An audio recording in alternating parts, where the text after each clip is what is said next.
A lot of the time, we get messages that being a Christian is about being polite and well behaved. John the Baptist is a really great counterexample to that narrative. He named corrupt politicians. He told people that they had forgotten they needed God more than God needed them.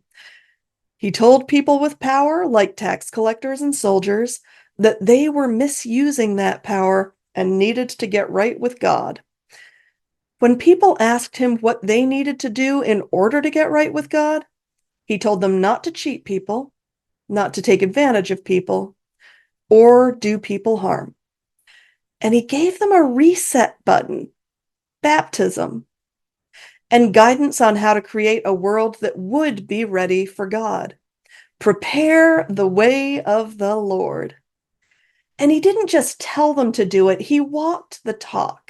He wore the simplest of clothes and ate the most basic of foods. There are a lot of voices competing for our attention in this world. Some of them are loud and aggressive and incredibly confident, and maybe even a little judgmental, like John the Baptist's voice.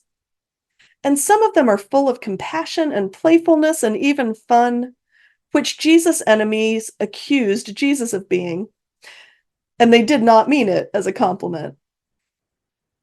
There are a lot of other voices competing for our attention, too.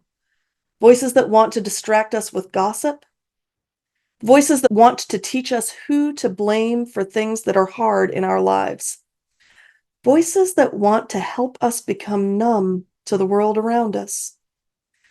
Sometimes we think the style of voice is how we tell whether something is divine. But John the Baptist called his crowds broods of vipers, while Jesus asked that all the little children be allowed to come to him. The thing that made them the same, the thing that was divine in their messages and their acts, were this. They both stood up against corruption and abuse by people with power. They told people what it would take for them to live a life that would give God joy.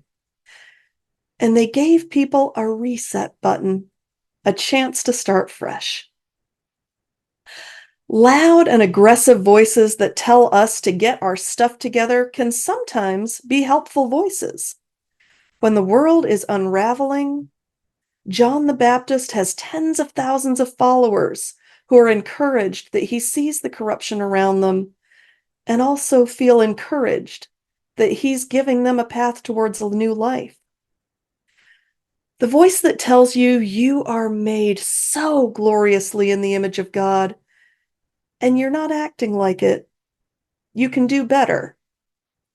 And the voice that tells you you are made so gloriously in the image of God and God is so pleased with who you are, those are both the voice of God.